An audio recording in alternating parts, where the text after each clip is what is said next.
Hello दोस्तों, कैसे हो आप। आज हम स्पेशल टॉपिक पे बात करेंगे।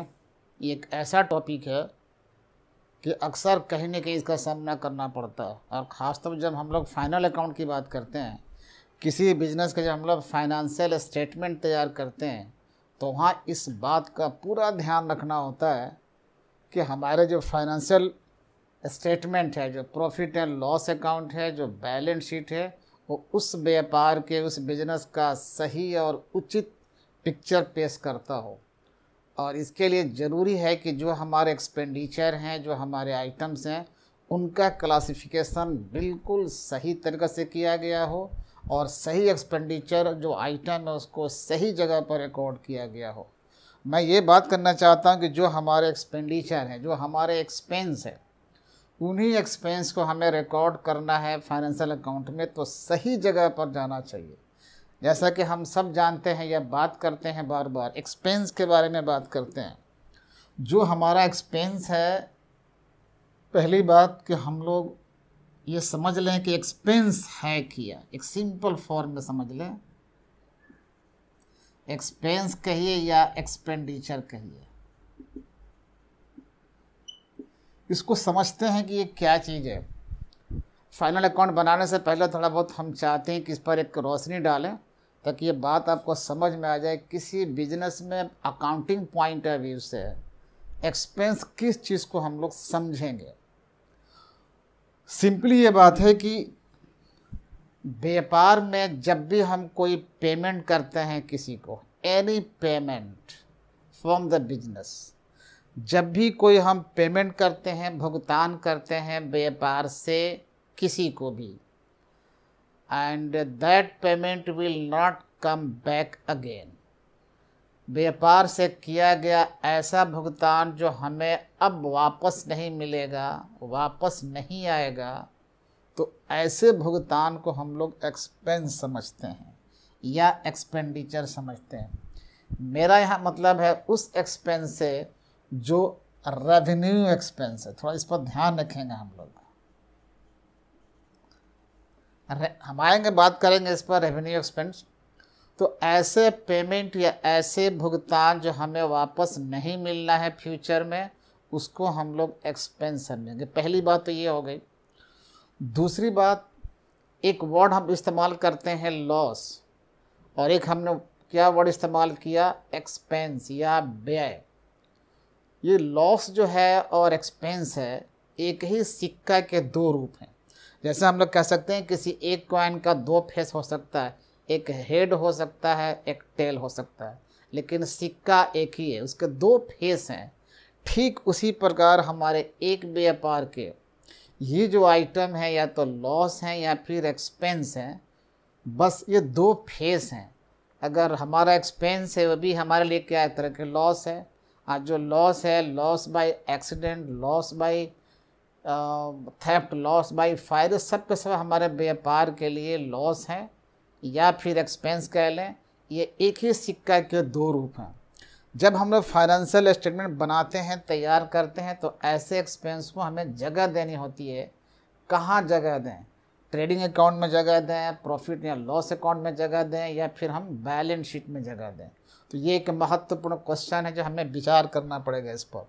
तो जल्दी जल्दी हम समझ लेते हैं, जल्दीबाजी में, एक सारांश रूप में।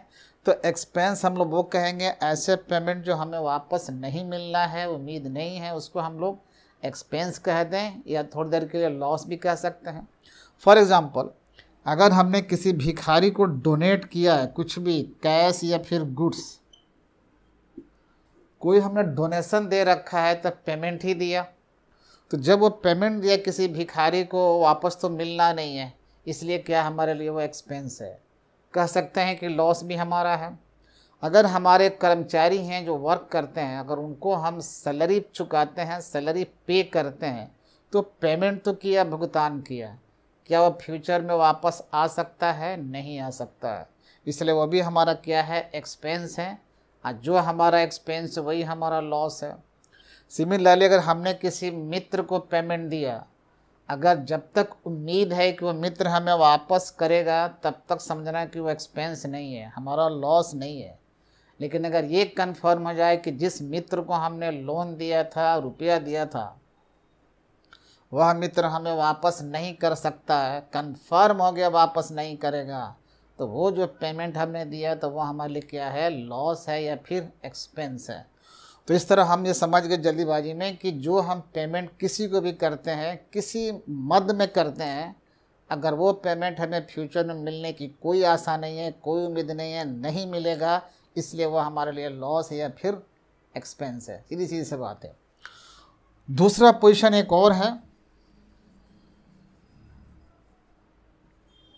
पहला था हमारा पेमेंट के पोजीशन में था, और दूसरा पोजीशन यह है कि जब हम अपने व्यापार के लिए या बिजनेस के लिए या व्यापार में किसी से कोई सेवा ले लेते हैं, किसी से कोई सर्विस ले लेते हैं अपने बिजनेस के लिए, और उस सर्विस का जो वैल्यू होगा, हमने सर्विस ले लिया है, we have taken services from outsiders for our business purpose, तो वो जो सर्विस हमने लिया है किसी से, उस सर्विस का या उस सेवा का जो मूल्य होगा, जो वैल्यू होगा, वह भी क्या कहलाएगा, हमारे लिए एक्सपेंस कहलाएगा, चाहे उसका पेमेंट किए हों या पेमेंट उसका बाकी रह गया हो। ऐसा बहुत बार होता है कि हम लोग सेवा ले लेते हैं किसी से अपने व्यापार में या व्यापार के लिए, बट उसका भुगतान जो है हमारे करंट अकाउंटिंग ईयर में हो नहीं पाता है। ठीक है, अगर पेमेंट नहीं हो पाएगा तो अगले वर्ष में हम पेमेंट करेंगे, बट हमने चालू वर्ष में सेवा तो ले लिया है। फॉर एग्ज़ाम्पल, अगर हमने सफ़ेदी के लिए, अपने वाइट कराने के लिए, दुकान को साफ़ सफाई करने के लिए या रिपेयर मेंटेनेंस करने के लिए किसी मज़दूर को हमने लगा दिया, उसने 2 दिन या 4 दिन अपने साफ़ सफाई का काम किया, चूना मारने का काम किया, तो अगर हम उसको पेमेंट दे देते हैं तब भी एक्सपेंस ही कहलाए, क्योंकि वापस मिलना नहीं है। अगर हमने पेमेंट नहीं दिया तो सेवा तो ले चुके हैं, और पेमेंट नहीं दिया तो 2 दिन, 4 दिन, 8 दिन, महीना दिन के बाद हम उसको देंगे, वो बात अलग है। लेकिन हमने सेवा ले लिया है, पेमेंट नहीं किया है, तो ऐसी स्थिति में in this situation we have taken service from that person and the value of his service is also known as expense। जो हमने सेवा ले लिया है बट पेमेंट नहीं किया है, तो उसको भी, वो जो सेवा का जो वैल्यू होगा, वो सर्विस का जो वैल्यू होगा, that will be also an item of expense या लॉस। तो अब अलग बात है कि जब हमने सेवा ले लिया है, पेमेंट नहीं किया है, तो एट द सेम टाइम उसके 2 मतलब निकलते हैं। एक तो उस सेवा का जो वैल्यू होगा वो एक्सपेंस होगा, हमारे लिए व्यय होगा, और चूँकि चुकाया नहीं है, हमने वापस नहीं किया, तो एट द सेम टाइम हमारे लिए वो लायबिलिटी भी बनता है। अगर हमने किसी कर्मचारी की सेवा ले लिया किसी महीने में, लेकिन तनख्वाह का भुगतान नहीं किया है, तो एट द सेम टाइम जो हमने सेवा लिया है कर्मचारी का, उसके सेवा का जो वैल्यू है सैलरी के रूप में होगा, वो सैलरी हमारे लिए एक्सपेंस भी है, और नहीं चुकाया है विद इन करंट ईयर या करंट मंथ में, तो वो हमारे लिए एक लायबिलिटी भी है। तो इस तरह हम कह सकते हैं कि कोई payment that will not come back is also known as expense of the business और लॉस ऑफ द बिजनेस। दूसरे शब्द में कह सकते हैं कि any service taken for the purpose of business और in the business the value of which is also known as expense of the business. तो अगर हमने सेवा ले ली, तो इस प्रकार हम समझ गए मोटा मोटी कि एक्सपेंस क्या है। तो जब हम एक्सपेंस समझ जाते हैं, अब देखते जाना टाइप्स ऑफ एक्सपेंस कितने हो सकते हैं, क्योंकि इसकी ज़रूरत पड़ती है हमें। इसको मिटा दें ज़रा। अब ये जो हमारा एक्सपेंडिचर है या एक्सपेंस है, इसको हम लोग ऐसे डिवाइड कर सकते हैं, क्योंकि बिजनेस के जो एक्सपेंस है हमें उसको रिकॉर्ड करना होगा उचित जगह पर, सही जगह पर, तभी हमारे बिजनेस का सही चित्र, सही पिक्चर सामने आएगा। एक एक्सपेंस हमारा हो सकता है कैपिटल एक्सपेंडिचर, कैपिटल एक्सपेंस या एक्सपेंडिचर। दूसरा हो सकता है रेवेन्यू, रेवेन्यू एक्सपेंडिचर। ये 2 प्रकार का एक्सपेंडिचर। एक और हो सकता है डेफर्ड एक्सपेंडिचर।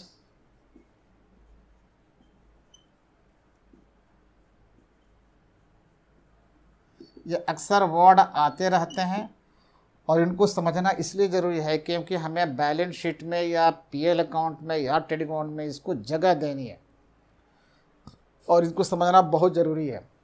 हम बात करते हैं कैपिटल एक्सपेंडिचर से हम लोग क्या समझेंगे, what do we mean by capital expenditure of a business. अच्छा दोस्तों, हम ये जानते हैं कि जब हम लोग बिजनेस कैरी ऑन करते हैं, बिजनेस चलाते हैं, तो बहुत सारे एसेट्स हम लोग यूज़ करते हैं। There are so many fix assets used in our business for the purpose of running of the business. हमें बिजनेस में कमाना है, इनकम कमाना है, बिजनेस ऑपरेट करना है, तो उसमें बहुत सारे एसेट्स का हम लोग प्रयोग करते हैं। उनको हालांकि हम लोग फिक्स एसेट भी कहते हैं। तो बिजनेस में जितने फिक्स एसेट हम अक्वायर करते हैं या परचेज करते हैं, तो ऐसा नहीं है कि बस अभी परचेज किया 6 महीने 1 साल के बाद उसका बेनिफिट मिल जाएगा और वो एसेट हमारा ख़त्म हो जाएगा। फिक्स एसेट का मतलब है कि उसका जो बेनिफिट हमें मिलना है बिजनेस में, वो निश्चित रूप से मोर देन 1 ईयर उसका बेनिफिट मिलना है। फॉर एग्जांपल, अगर हम बिल्डिंग यूज़ कर रहे हैं बिजनेस में, तो बिल्डिंग का जो बेनिफिट मिलना है 1 साल से अधिक मिलना है, 1 साल से ज़्यादा हम यूज़ करेंगे। अगर हम अपने बिजनेस में फर्नीचर खरीद के ला लें, तो उस फर्नीचर का हम लोग यूज़ करेंगे जिसका फ़ायदा 1 साल से अधिक हमें मिलना है। अगर प्लांट खरीद कर ला लें, मशीन खरीद के ला लें, तो जो भी हमारे प्लांट एंड मशीनरी है, फर्नीचर है, लैंड एंड बिल्डिंग है, ये सब का सब एसेट्स हैं, फिक्स एसेट हैं और इसका इस्तेमाल हम लोग बिजनेस में करते हैं जिसका बेनिफिट हमें निश्चित रूप से मोर देन 1 ईयर मिलना है। तो ये जो एसेट हम अक्वायर कर रहे हैं for the purpose of business, इनका बेनिफिट मोर देन 1 ईयर मिलना है। तो इन पर जो हमने पैसा पेमेंट किया है, जो फंड लगाया है, जो हमने कॉस्ट चुकाया है for the acquisition of such fix asset, तो इस पर जो हमने रुपया या भुगतान किया है, उसी भुगतान को हम लोग समझते हैं कैपिटल एक्सपेंडिचर का नाम देते हैं। अगर हमने प्लांट खरीद लिया 2 लाख का, मशीन खरीदा 2 लाख का, ये हमारा क्या है? ऐसे बोलने से लगता है कि एक्सपेंडिचर है, एक्सपेंस है, लेकिन ये हमने किस पर इनकर्ड किया एक्सपेंडिचर? फिक्स एसेट को अक्वायर करने के लिए। तो कह सकते हैं कि any expenditure incurred for the purpose of acquisition of fix asset and that is known as capital expenditure. ऐसा भी कह सकते हैं कि cost of acquisition of any fix asset, cost of acquisition of any fix asset is known as capital expenditure. बहुत simple सी बात है कि अगर हम बिल्डिंग बनाने में 2 लाख रुपया लगाते हैं, तो ये 2 लाख हमारे उस फिक्स एसेट को खड़ा करने में लग गया है, इसलिए ये जो एक्सपेंडिचर होगा हमारा कैपिटल एक्सपेंडिचर होगा। अगर हम 50,000 के फर्नीचर खरीद कर लाते हैं, अक्वायर करते हैं, बिजनेस में लाते हैं, तो ये 50,000 जो हमने उस पर दिया है, भुगतान किया है, वो हमारे कैपिटल एक्सपेंडिचर कैटेगरी में आएगा। तो जितने हमारे फिक्स एसेट हैं, उनको अक्वायर करने के लिए या उनको प्राप्त करने के लिए जो हम एक्सपेंस करते हैं, उस एक्सपेंस का नाम हम लोग कैपिटल एक्सपेंडिचर देते हैं। तो यहाँ पॉइंट लिखा हुआ है कि capital expenditure cost of acquisition of fix assets, clear matter है। ये हमारे कौन से हैं? कॉस्ट ऑफ एक्विजिशन, अस्थायी संपत्ति को प्राप्त करने की लागत ही कैपिटल एक्सपेंडिचर है। अगर हमने इसको हिंदी में बोलना चाहे तो बोल सकते हैं पूंजीगत व्यय। ये पूंजीगत आइटम है। ये जितने हमारे व्यापार में फिक्स एसेट होते हैं, सब के सब ये कैपिटल आइटम्स होते हैं। और जितने कैपिटल आइटम्स हैं, सिंपल भाषा में हम लोग उनको एसेट कह सकते हैं। और जितने हमारे एसेट्स हैं, सबको हम लोग बैलेंस शीट के एसेट साइड में लिखते हैं। तो ऐसा हम लोग बोल सकते हैं कि बैलेंस शीट के जितने एसेट्स वाले आइटम्स हैं, उन पर जो हमारी लागत लगी है, जो कॉस्ट लगा है, उसी कॉस्ट का नाम हमारा कैपिटल एक्सपेंडिचर है। अब इस तरह आप सोच सकते हैं उसमें। तो हमने देखा है कि जो हमारा एक्सपेंडिचर है और ये देखना है कि वो जो हमारे एक्सपेंडिचर लगे हैं एसेट पर, एक संकेत है ills benefit more than 1 year. जो हमने ये कैपिटल एक्सपेंडिचर किया है एसेट को प्राप्त करने में, हासिल करने में, उस एसेट को जब हम यूज़ करेंगे तो उसका बेनिफिट निश्चित रूप से हमें 1 साल से अधिक मिलेगा। अगर हमने टेबल खरीदा है, अलमीरा खरीदा है, जेनसेट खरीदा है, कार खरीदा है, मोटर कार खरीदा है, ये सब के सब क्या है, एसेट हैं। जब हम इसको बिजनेस में यूज़ करेंगे तो इसका जो बेनिफिट हमें मिलना है निश्चित रूप से 1 साल से अधिक मिलना है। तो इन पर जो हमने कॉस्ट लगाया है वही हमारा क्या है, कैपिटल एक्सपेंडिचर। तो यहाँ पर वही संकेत है कि ills benefit for more than 1 year. एक और कहानी है कि कई बार ऐसा होता है कि जब हम एसेट की कैपेसिटी बढ़ाना चाहते हैं, कई बार जो हमारे बिजनेस में एसेट यूज़ किए जाते हैं उनके कार्य करने की एक क्षमता होती है, एक कैपेसिटी होती है। फॉर एग्जांपल हमने कोई 2 लाख की मशीन लिया, तो मशीन के हॉर्स पावर होते हैं, उसके इंजन का अपना एक पावर है। तो चलो मान लेते हैं कि उसके इंजन का पावर अगर 10 HP है, क्योंकि मशीन के लोग पावर मेजर करते हैं HP में। तो अगर 10 HP ये पावर उसका मशीन का काम करने की ये वर्किंग कैपेसिटी है। अगर हम ये चाहते हैं कि इस वर्किंग कैपेसिटी को बढ़ा दें, इम्प्रूव कर दें, तो फिर हो सकता है कि इंजन में कोई कुछ चेंज करना पड़ जाए और रिपेयरिंग नहीं हुआ। उस एसेट के जो वर्तमान जो प्रेजेंट कैपेसिटी है, जो वर्किंग कैपेसिटी है, वो HP मेजर किया गया है। इसको बढ़ा दिया हमने कुछ और चेंज कर, तो बढ़ाने में जो खर्च होगा to develop, to increase the capacity of any fix asset, जो एक्सपेंडिचर हमने किया है वो भी हमारा कैपिटल एक्सपेंडिचर है। तो कह सकते हैं कि अगर हम किसी फिक्स एसेट के संबंध में उसको इतना डेवलप करना चाहते हैं, उसकी क्षमता बढ़ाना चाहते हैं, तो क्षमता जब बढ़ जाएगी तो वह एसेट से ज़्यादा हम काम लेंगे, ज़्यादा बेनिफिट ले सकते हैं। तो ऐसे क्षमता बढ़ाने में, कैपेसिटी इंक्रीज़ करने में या उसको डेवलप करने में जो हमने खर्चा किया है, तो सामान्य खर्चा नहीं है, वो भी हमारा कैपिटल एक्सपेंडिचर है। एक एग्जांपल और समझिए, हम जिस शॉप में या जिस दुकान में काम करते हैं, हमारा बिजनेस चलता है, तो सपोज़ करो उसमें 20% का स्पेस है। जो हमारा रूम है, जो दुकान है, उसमें 20% ईजिली वर्क कर सकते हैं, ये तो सही बात है। लेकिन हमने कहा कि प्रॉब्लम आ रही है, तो उसको तोड़वा कर, यानी दीवार तोड़वा कर हमने और 10 फीट और आगे बढ़ा दिया, तो इस तरह से वो एनलार्ज हो गया। जो पहले जो रूम था, जो शोरूम था, जो शॉप था, वो और बड़ा हो गया। तो बड़ा होने में क्या हुआ, फिर मेसन लगा, हेल्पर लगा, सैंड है, कंक्रीट है, ब्रिक्स है, ये सब यूज़ किए जाएंगे और हमारा खर्चा और बढ़ जाता है। ये रिपेयरिंग नहीं है, ये हमने उस वर्तमान एसेट की क्षमता बढ़ा दिया। पहले 20 लोग आते थे, दिक्कत होती थी, अब जैसे उसको बड़ा कर दिया, एनलार्ज कर दिया, तो उसकी क्षमता बढ़ गई। अब 20 के बजाय अब 40 लोग वहाँ काम कर सकते हैं, उसकी क्षमता बढ़ गई। तो जब किसी वर्तमान संपत्ति की क्षमता बढ़ाते हैं, जब कैपेसिटी इंक्रीज कर देते हैं, और उस पर जो एक्सपेंडिचर आता है वो भी हमारा कैपिटल एक्सपेंडिचर होता है। लेकिन जो वर्तमान कैपेसिटी है किसी भी एसेट के, जो उनके मौजूदा कैपेसिटी है, जो वर्किंग क्षमता है, उसको बनाए रखना है, बढ़ाना नहीं है, उसको मेंटेन रखना है, बढ़ाए रखना है, इस पर जो एक्सपेंस करेंगे तो वो हमारा कैपिटल एक्सपेंडिचर नहीं है। वो आ जाएगा सामान्य रिपेयर एंड मेंटेनेंस में आ जाता है तो एक्सपेंस, लेकिन वो कैपिटल एक्सपेंडिचर नहीं कहलाएगा, क्योंकि उसके जो क्षमता है उसको बरकरार रखना है, उसको मेंटेन रखना है, इसलिए वो मेंटेनेंस एक्सपेंस में आ जाएगा, या फिर रिपेयर कह सकते हैं हम।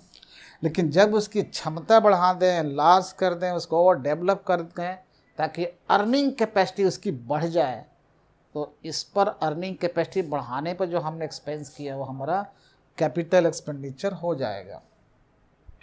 इसमें हम एक और बात जोड़ सकते हैं कि कई बार हम लोग बिजनेस जब शुरू करते हैं जब बिजनेस को एस्टेब्लिश करते हैं उसके लिए हमें लाइसेंस की ज़रूरत पड़ सकती है। लाइसेंस कुछ भी नहीं है, कागज़ का टुकड़ा हो सकता है, किसी गवर्नमेंट की एजेंसी ने ऑथराइज कर रखा है, अगर सारी शर्तें हमने पूरी कर रखी है, या कोई पेटेंट राइट भी हो सकता है। कैपिटल एक्सपेंडिचर के बारे में हम लोग बात कर रहे थे। अब ये है कि अगर हमारा कोई फिक्स एसेट है, अगर उसको एनलार्ज कर दें, तो जैसे फिक्स एसेट को एनलार्ज करने से बिल्डिंग हमने बढ़ा दिया, 1 स्टोरी बिल्डिंग है, 1 तला 1 स्टोरी और हमने ऊपर बढ़ा लिया, इस तरह से हमने क्या किया, बिल्डिंग को एनलार्ज कर दिया। अब उसके वर्किंग कैपेसिटी या अर्निंग कैपेसिटी हमने बढ़ा दिया, तो जो हमने एनलार्ज किया है उस पर जो एक्सपेंडिचर आया है वही हमारा क्या कहलाएगा, कैपिटल एक्सपेंडिचर में आएगा।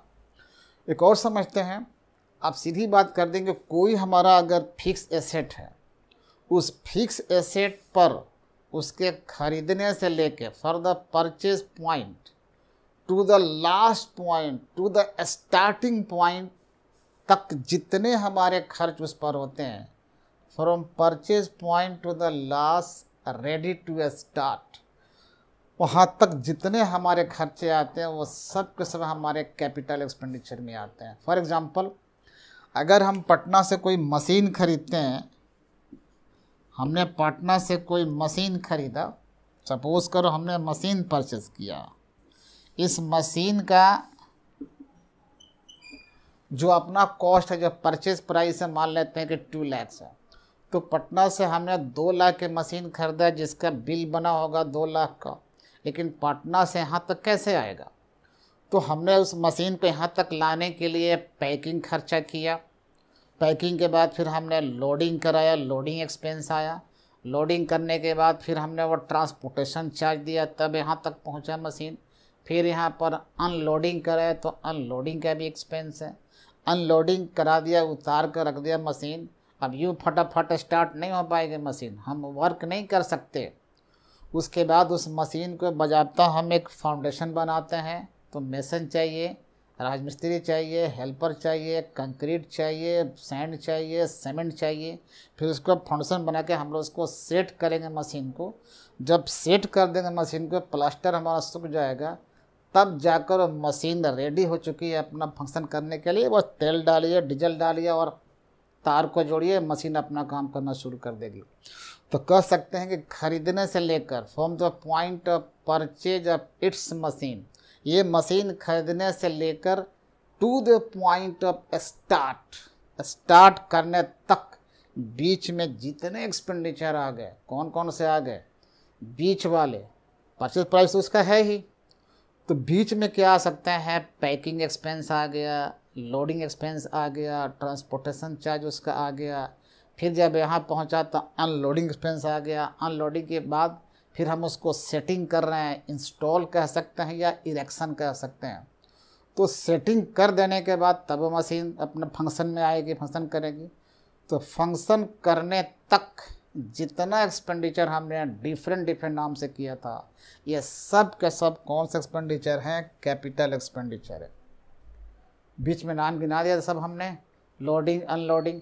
अब आप राजमिस्त्री जो पेमेंट करते हो, अगर आप जो हेल्पर का पेमेंट करते हो, जो इंस्टॉलेशन में काम कर रहा था, मशीन को इंस्टॉल करने के लिए काम कर रहा था, इरेक्शन में काम कर रहा था, तो उसको हम लोग नॉर्मली वेजेस कह देते हैं, इंस्टॉलेशन चार्जेस कह देते हैं, सैंड और सीमेंट चार्जेस भी कह सकते हैं। ये कुछ भी चार्ज नहीं है, सीधे वो कैपिटलाइज करना है और वो कैपिटल हमारा एक्सपेंडिचर है। सीधे उस मशीन की जो वैल्यू है, जो परचेज प्राइस है, उसमें हम लोग उसको ऐड करते हैं। जब हम एसेट के ओरिजिनल वैल्यू में इन एक्सपेंस को ऐड करते हैं, इसी का नाम होता है कैपिटलाइजेशन ऑफ एक्सपेंडिचर। तो जो पैकिंग हमने दिया था, तो कई लोग लिखते हैं पैकिंग एक्सपेंस, और पैकिंग एक्सपेंस नहीं है, वो उस मशीन का एक्सपेंस है, उसे कैपिटलाइज करेंगे, यानी मशीन में उसको ऐड कर देंगे। जिस एसेट पर ये सारे एक्सपेंस होंगे, उस एसेट को खरीदने से लेकर उसको स्टार्टिंग पॉइंट तक लाने में जितने तरह तरह के एक्सपेंस होंगे, वो सब का सब उस संपत्ति में हम लोग ऐड कर देते हैं। और ऐड करने की इस प्रोसेस को, इस प्रक्रिया को हम लोग कहते हैं कैपिटलाइजेशन ऑफ एक्सपेंस। तो उस तरह की बात होगी। जब एक बार वो मशीन सेट कर जाएगी, चालू हो गई, काम करना शुरू करी, उसके बाद भी उस पर एक्सपेंस हो सकते हैं। तो वो एक्सपेंस होंगे वो रनिंग एंड मेंटेनेंस हो सकते हैं, उसको रिपेयरिंग कह सकते हैं, रनिंग मेंटेनेंस एक्सपेंस कह सकते हैं। और जो वो तो हमेशा चलेगा, डे टू डे चलता रहेगा, बार बार तेल डालिए, चालू करिए, ख़राब हो गया फिर बनवाइए, रिपेयर करवाइए, मेंटेन करवाइए, रनिंग करवाइए। तो वो डे टू डे वाले एक्सपेंस है। वो डे टू डे वाले जो एक्सपेंस है वो हमारा रेवेन्यू कहलाते हैं, वो कैपिटल एक्सपेंडिचर नहीं होते हैं। तो उम्मीद है कि ये बात समझ आ चुकी है। यहाँ लिखा है ना, in connection with the fix asset, कोई ऐसा एक्सपेंडिचर जो उसके संबंध में, उसको इंस्टॉल करने में या इरेक्शन करने में जो खर्चा हम लोग करते हैं, चाहे मजदूरी उसको दें या बालू का खर्चा दें, सीमेंट का खर्चा दें, कंक्रीट का खर्चा दें, ये सब का सब क्या है, कैपिटल एक्सपेंडिचर है। और अक्सर यहाँ मिस्टेक होते रहता है, क्योंकि नाम आता है कहीं वेजेस, कहीं कार्टेज, कहीं पैकिंग, इस तरह के वर्ड आते हैं। तो जब इस तरह वर्ड आते हैं हम उसको डेबिट करके अलग कर लेते हैं, तो कैपिटलाइज नहीं हो पाता है। और उसका बड़ा नुकसान यह है कि जब हम लोग डेप्रिसिएशन चार्ज करने की बात करेंगे तो वो डेप्रिसिएशन का अमाउंट गलत आता है, क्योंकि जो मशीन है, जो एसेट है, उसका वैल्यू ही गलत आया है, तो उसका डेप्रिसिएशन भी गलत आएगा। जब डेप्रिसिएशन गलत आएगा तो प्रॉफिट एंड लॉस अकाउंट जो हम लोग नेट प्रॉफिट निकालते हैं वो गलत आएगा। जब नेट प्रॉफिट गलत आएगा तो फिर बैलेंस शीट हमारे गड़बड़ हो गए। तो पूरी बात यह है कि ऐसी दशा में जो हमारे फाइनेंशियल स्टेटमेंट जो बनेंगे, जो फाइनल अकाउंट जो तैयार हो रहा है, उस बिजनेस का ट्रू एंड फेयर या रियल पिक्चर का रिफ्लेक्शन नहीं कर पाएंगे, क्योंकि शुरू से गलत हम करते आ रहे हैं। इसलिए सही पिक्चर रिफ्लेक्शन करें, इसके लिए हमें सही जानना पड़ेगा कौन सा एक्सपेंडिचर क्या है और कहाँ जाएगा। तो उम्मीद है दोस्तों कि ये बात समझ में आ चुकी है। कैपिटल एक्सपेंडिचर हम लोग किस चीज़ को कहेंगे, तो ये कैपिटल एक्सपेंडिचर है जो हमारे फिक्स एसेट को अक्वायर करने में लगे हुए हैं। फिर तो आगे बढ़ते हैं, देखते हैं कि ये रेवेन्यू एक्सपेंडिचर क्या होता है। ये जो हमारा रेवेन्यू एक्सपेंडिचर है ये भी एक्सपेंस है, लेकिन ये व्यापार के ऐसे एक्सपेंस है जो डे टू डे जो हम व्यापार चलाते हैं, रन कराते हैं, वो डे टू डे जो हम खर्चा करते हैं, एक्सपेंस करते हैं ताकि बिजनेस को रन करा सके, नॉर्मल कोर्स में चलते रहता है खर्चा।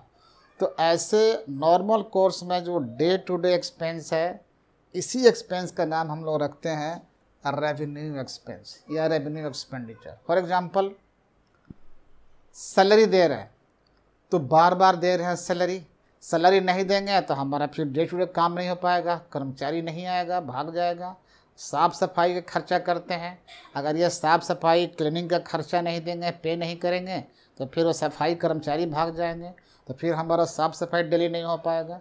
तो ऐसे एक्सपेंस, बिजनेस के ऐसे एक्सपेंडिचर या एक्सपेंस जो हमारे डे टू डे बिजनेस चलाने के लिए, बिजनेस के ऑपरेटिंग फंक्शन पूरा करने के लिए ऐसे खर्चे करने पड़ते हैं या पेमेंट करने पड़ते हैं, तो इन्हीं एक्सपेंस को हम लोग कहते हैं रेवेन्यू एक्सपेंस। और उसमें एक और समझने वाली बात यह है कि ये जो रेवेन्यू एक्सपेंस है, इनका जो बेनिफिट है, जैसा कि हम सब जानते हैं कि जो हम एक्सपेंस करते हैं बिजनेस में उसका हमें फ़ायदा मिलता है। सैलरी किसी को देते हैं तो फ़ायदा मिलता है क्या है कि उसकी सेवा हम ले लेते हैं।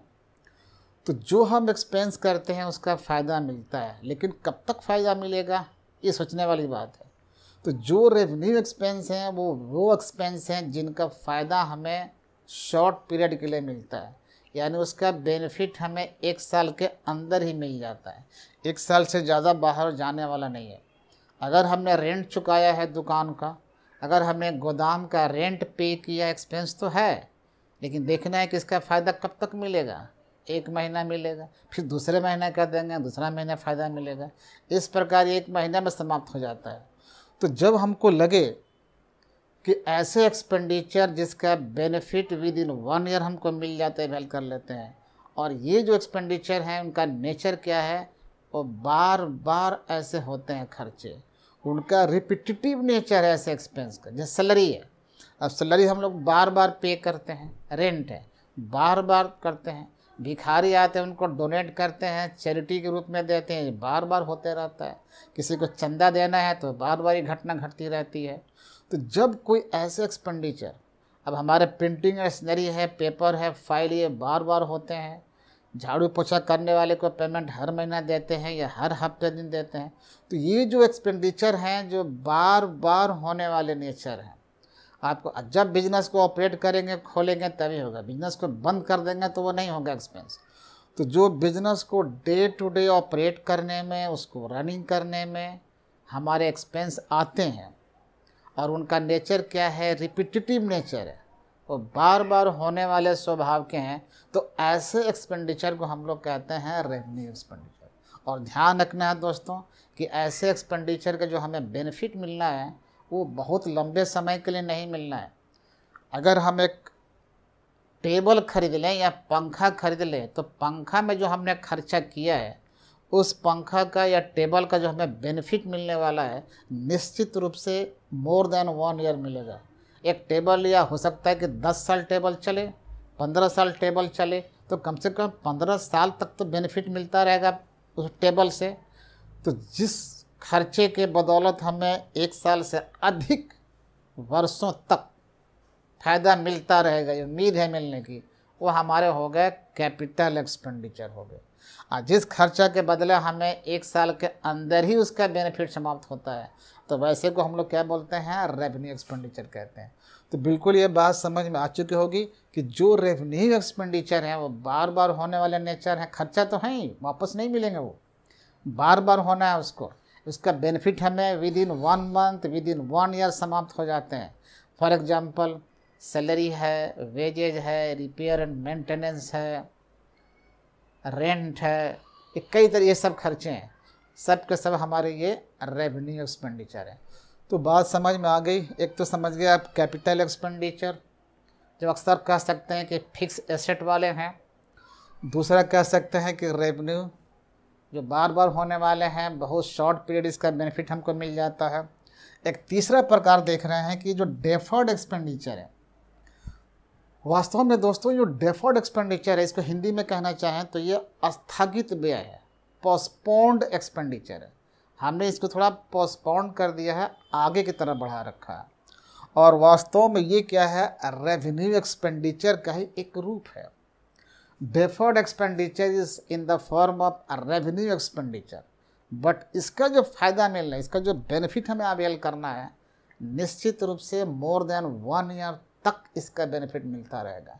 यानी ऐसा कर सकते हैं कि जब किसी रेवेन्यू एक्सपेंडिचर का बेनिफिट 1 साल से अधिक मिलने की आशा हो, इतना ज़्यादा हमने खर्चा कर दिया जिसका फ़ायदा हमें अब आराम से 2 साल, 4 साल, 5 साल तक मिलता रहेगा, है रेवेन्यू, ध्यान रखना है।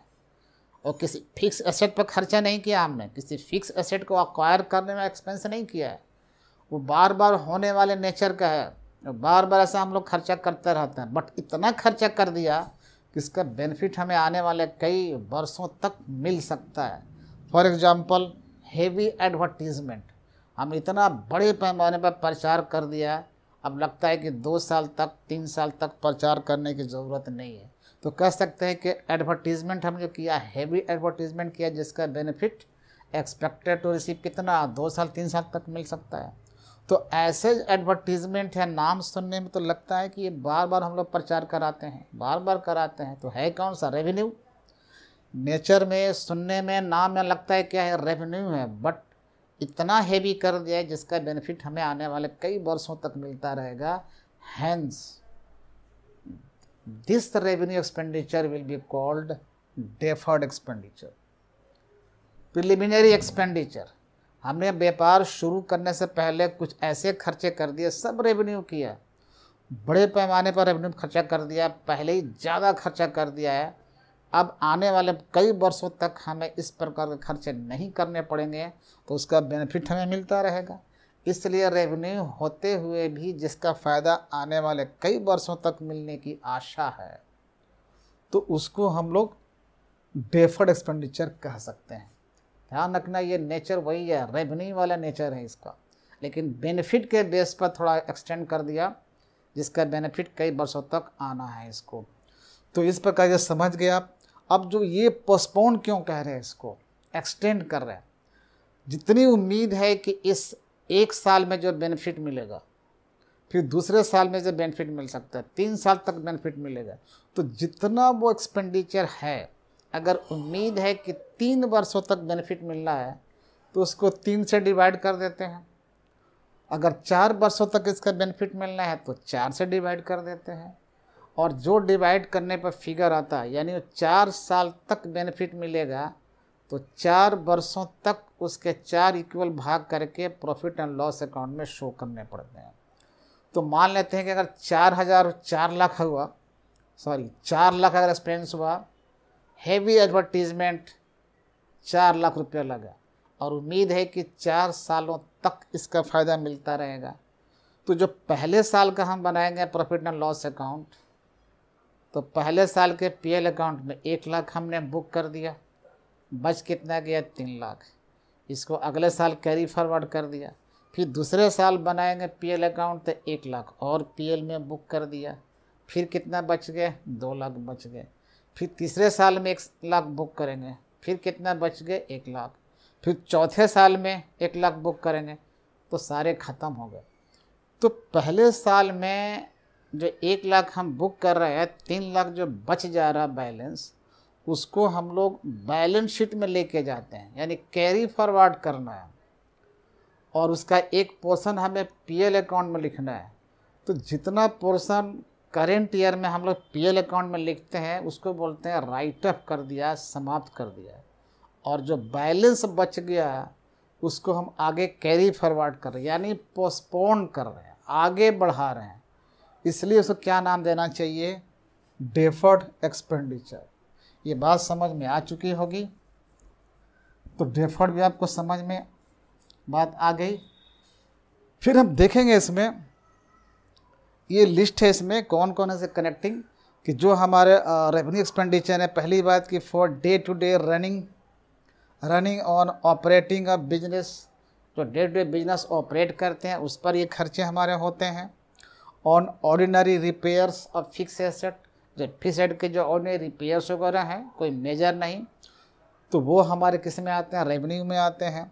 For payment of goods purchase for resale, जो माल हमने ख़रीदा है फिर से बेचने के लिए, उस पर जो हमने खर्चा किया, ये सब रेवेन्यू है। डेप्रिसिएशन ऑफ फिक्स एसेट, ये भी हमारा रेवेन्यू है। तो इस प्रकार हम समझ गए कि रेवेन्यू एक्सपेंडिचर हमारे कौन है, डेफर्ड एक्सपेंडिचर कौन है, और कैपिटल एक्सपेंडिचर कौन है। अब हम नेक्स्ट में देखेंगे फिर इसको कि अब इस प्रकार के जब एक्सपेंडिचर हैं तो सही एक्सपेंडिचर का रिकॉर्डिंग सही जगह पर होना चाहिए। और उसके लिए कई बार ऐसा होता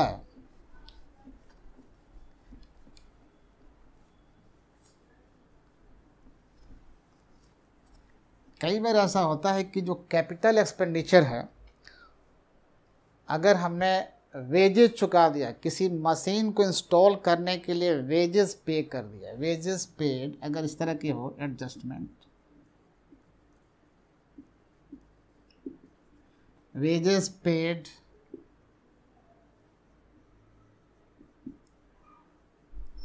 ऑन इंस्टॉलेशन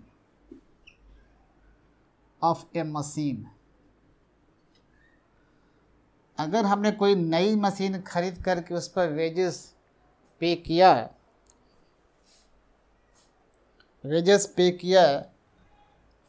और गलती से इसको वेजेस अकाउंट में बुक कर दिया, गलती से वेजेस अकाउंट को बुक कर दिया, यानी wages account debit to cash कर दिया है, तो गलत हो गया। अगर हमारे एडजस्टमेंट ये सूचना दी गई है कि वेजेस इंक्लूड्स, ऐसा होता है,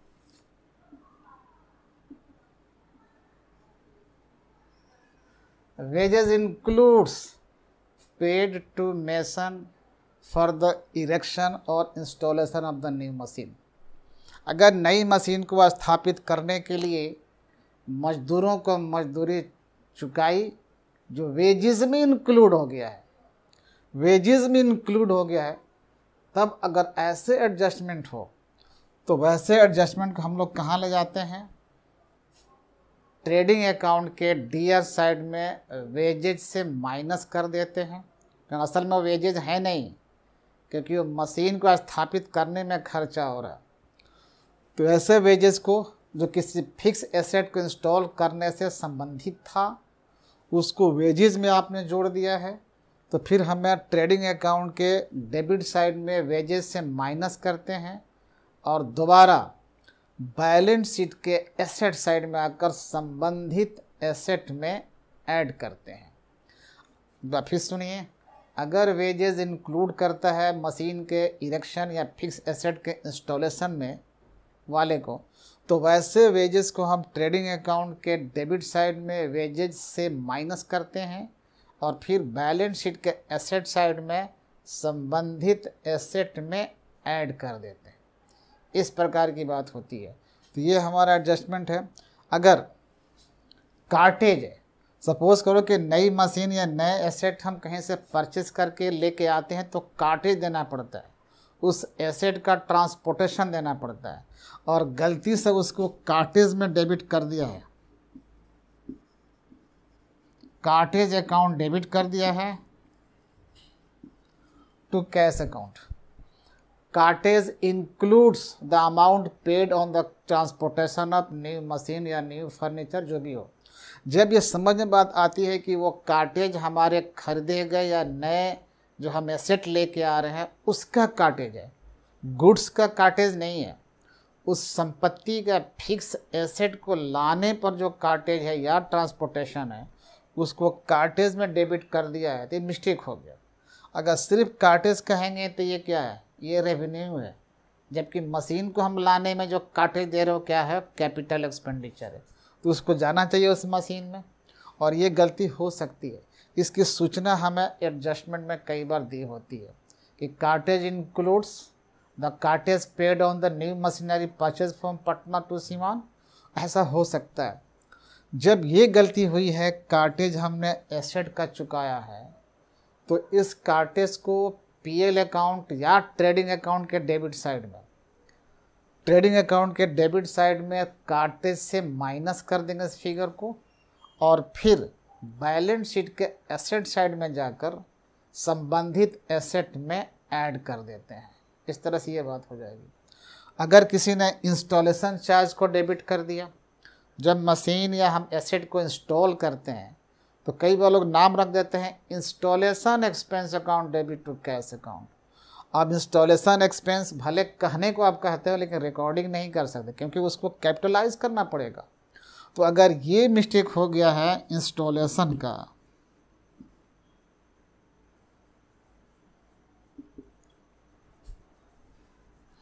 अगर ऐसा कहीं हो गया इंस्टॉलेशन अकाउंट को गलती से डेबिट कर दिया है, इसका मतलब क्या है कि ये इंस्टॉलेशन है, आपने रेवेन्यू कर दिया उस चीज़ को, तो ये एक मिस्टेक है। इंस्टॉलेशन एक्सपेंस हमारे नए एसेट पर है, नए एसेट को इंस्टॉल करने का खर्चा है, उसे कैपिटलाइज करना पड़ेगा। इसकी सूचना हमें एडजस्टमेंट में है कि मिस्टेक हो चुका है। तो हम लोग क्या करेंगे, ऐसे इंस्टॉलेशन एक्सपेंस को जो उस संपत्ति पर है पीएल अकाउंट के डेबिट साइड में संबंधित आइटम से, संबंधित एक्सपेंस से क्या करेंगे, उसको माइनस कर देंगे। ये जिसमें ऐड किया गया वहाँ से माइनस कर देंगे और फिर बैलेंस शीट के एसेट साइड में आएंगे और जिस एसेट का इंस्टॉलेशन था उस एसेट के मूल्य में या वैल्यू में इसको ऐड कर देंगे। तो ये हमारे इस तरह के मिस्टेक हो सकते हैं। तो उम्मीद है बात पूरी समझ में आ रही होगी। तो इस प्रकार हमारे कैपिटल एक्सपेंडिचर, रेवेन्यू एक्सपेंडिचर और डेफर्ड एक्सपेंडिचर, डेफर्ड हमारा रेवेन्यू का भी एक हिस्सा है, थोड़ा बेनिफिट ज़्यादा मिलने वाला, ज़्यादा क्या मैंने कई वर्षों तक मिलने की आशा है, चांसेस हैं, इसलिए उसी रेवेन्यू को हम लोग नाम रख देते हैं क्या, डेफर्ड एक्सपेंडिचर। और कैपिटल एक्सपेंडिचर का मतलब है any expenditure incurred for the acquisition of fix asset बस from the purchase point to the last working position, वो सब के सब हमारे क्या कहलाते हैं, कैपिटल एक्सपेंडिचर है। और एक बार कैपिटल आइटम्स एस्टेब्लिश हो जाए, फंक्शन करना शुरू कर दे, तो उसके जो प्रेजेंट कंडीशन है, जो प्रेजेंट जो सिचुएशन है उस एसेट को, उसको मेंटेन करने के लिए, बनाए रखने के लिए जब उस पर और एक्सपेंस करते हैं तो वो रेवेन्यू बन जाता है, वो रेवेन्यू बन जाएगा। मशीन अपने सही पोजीशन पर काम करती रहे, उस पर और रिपेयर कर रहे हैं, मेंटेन कर रहे हैं, तो सब रेवेन्यू है। बिल्डिंग हमारा जैसे था, जैसे बनी थी बिल्डिंग उसी तरह चमकती रहे, दिखती रहे, उसके लिए खर्चा करते हैं, रिपेयर मेंटेनेंस में आ जाएगा। लेकिन बिल्डिंग अगर आप तोड़कर और आगे बढ़ाते हो या एक स्टोरी के बदले आप 2 स्टोरी करते हो, वो आपने एक्सटेंशन कर दिया, उसकी कैपेसिटी को बढ़ा दिया। तो कैपेसिटी बढ़ाने में या एक्सटेंड करने में, एनलार्ज करने में जो एक्सपेंडिचर आया है वो हमारा कैपिटल एक्सपेंडिचर है और संबंधित एसेट में उसको ऐड किया जाएगा। उम्मीद है दोस्तों ये बात समझ में आई होगी। तो उम्मीद है आप इस पर कमेंट करोगे, हमें इंतज़ार रहेगा। जय हिंद, जय बिहार, गौरवशाली बिहार।